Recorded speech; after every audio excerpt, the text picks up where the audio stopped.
He's one of the top gods in Hinduism who's in charge of keeping the world safe and balanced. And he takes the form of different avatars to do this. Each avatar represents a different stage of life or a different period in Hindu beliefs. Whenever there's chaos, Vishnu shows up in one of these avatars to set things right. But what are the avatars of Vishnu, and what forms can they take? To find out, let's look at Hindu folklore and the 10 avatars of Vishnu. Starting with the first avatar, Matsya. Now here, Vishnu decides to become a fish to save the world from a huge flood. But when Vishnu turns into Matsya, he's not just any fish. He's a half-man, half-fish superhero with 4 arms wielding all sorts of power. During this life-ending flood, Matsya shows up just in time to rescue a man named Manu. Matsya advises Manu to build a big boat for all living creatures. As the flood rages on, Matsya guides the boat to safety, and Manu becomes the ultimate survivor, helping begin a fresh start for humanity. People celebrate Matsya and Vishnu's other avatars during the Hindu festival Dussehra. Kurma is Vishnu's second avatar, and he transforms into a turtle for this one. Why? Well, to lend a hand in a massive event called Samudra Manthana, the churning of the cosmic ocean. Now everyone's after this legendary potion called the Nectar of Immortality, but getting it isn't easy. They gotta stir up the ocean, using Mount Mandara as this giant stirring stick and a snake called Vasuki as the rope. But wait, Mount Mandara starts to sink. That's when Vishnu transforms into Kurma. He holds the mountain up on his turtle back and keeps churning.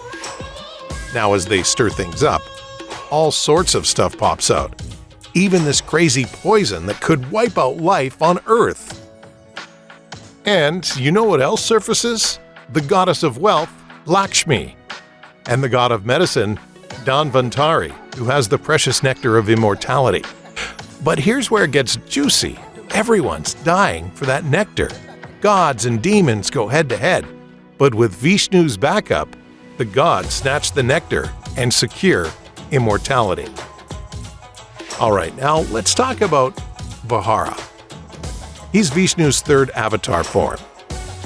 He rocks a human body with a boar's head and has some divine tools, a disc, a conch shell, and a war club. So, the earth, personified as the goddess Bhumi, gets snatched up by a demon named Hiranyaksha and tossed to the bottom of the ocean. Vihara, in the form of a mighty boar, dives into the deep, ready for battle. Him and Hiranyaksha go head-to-head in an epic showdown that lasts 1,000 years. But in the end, Vihara takes down the demon and rescues Bhumi.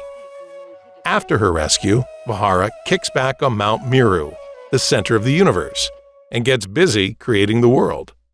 That's a pretty hands-on approach to creation, am I right?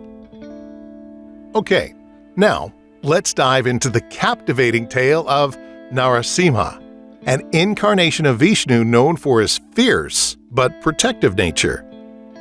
So the story goes like this.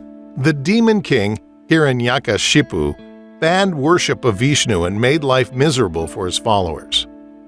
But the catch was that his own son, Prahlada, was a die-hard Vishnu devotee. Prahlada's faith ticked off his dad big time, so much so that Hiranyakashipu challenged him to prove Vishnu's existence. Prahlada pointed out that Vishnu was everywhere, even in the palace columns. Hiranyakashipu then attacked one of the columns and boom! Narasimha burst out, leading to a fierce battle. But Narasimha, with his divine power, triumphed over the demon. The victory marked the end of tyranny and the restoration of cosmic balance. And if you think that was cool, let's journey into Hindu mythology for another epic tale. So, there's this ancient war where the king of gods, Indra, loses his kingdom to the demon king, Bali. But fear not, because Indra turns to Vishnu for some divine assistance. Now, Vishnu decides to take matters into his own hands and takes the form of Vamana, a dwarf Brahmin. Now, Bali was known for his generosity, so Vamana, in his humble disguise, approaches Bali and asks for just a small patch of land, just enough space for 3 tiny steps. Bali agrees, but then things take a cosmic turn. With each step, Vamana covers the entire galaxy and universe. Now Bali, realizing he's dealing with none other than Vishnu in disguise, offers his own head for the 3rd step. Vishnu accepts the offer and gently pushes Bali into the underworld. Insane, right? Well, wait till you hear the story of Parasurama, another avatar form of Vishnu. His main gig? Being totally devoted to Vishnu. Him and his trusty axe, Parashu, would take down all the bad guys, especially the Kshatriyas, who were supposed to protect people, but were slacking off big time. Parasurama wasn't having any of that nonsense, so he goes on these epic missions, basically getting rid of anyone who was corrupt. And he didn't stop until he conquered a ton of land, which he then gave to the Brahmins. Once he's done with all the hero stuff, Parasurama becomes a guru, guiding kings and sages on the path of righteousness. Oh, and by the way, have you ever heard of Rama? He's the 7th avatar of the god Vishnu. Rama is portrayed as the perfect king and person, someone everyone looked up to. Rama was the son of King Dasharath and Queen Kausalya. But things took a turn when Rama got banished to the forest for 14 years because of some family drama. But with the help of his amazing wife Sita and loyal brother Lakshmana, Rama embarked on a journey of self-discovery. You see, Sita gets kidnapped by this 10-headed, 20-armed demon king named Ravana. But Rama didn't waste any time. He teamed up with a monkey army led by Hanuman to rescue her. They even built this massive bridge to the Demon King's fortress island. The showdown between Rama and Ravana was something like out of a movie. Ravana threw everything he had at Rama. But our hero stood firm, armed with divine weapons and guided by wisdom. It was an epic battle of good versus evil, with Rama emerging victorious, proving that justice always prevails. After his exile, Rama returned to Ayodhya as a hero, where he was crowned king. And let me tell you, he's still a big deal today. People admire him for his courage and devotion. Now, that sounds a lot like Krishna. He's basically Vishnu's 8th time showing up on Earth. You'll often see him depicted as this blue-skinned cowherder who's a master of the flute.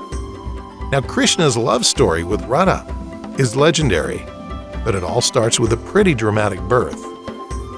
He's born in a prison cell in Mathura because his parents were held captive by the king Kamsa. Kamsa was terrified of a prophecy saying Krishna would be the one to end him. So, Krishna grows up in this place called Vrindavan. Here, he's famous for pulling pranks, earning himself the nickname Butter Thief. But he's not just a troublemaker. He's also a hero. When the snake demon poisons the river, Krishna saves the day with his divine dance moves. Every year, people throw a big bash called Janmashtami to celebrate Krishna's birth. With his enchanting music and wise words, Krishna still inspires people today.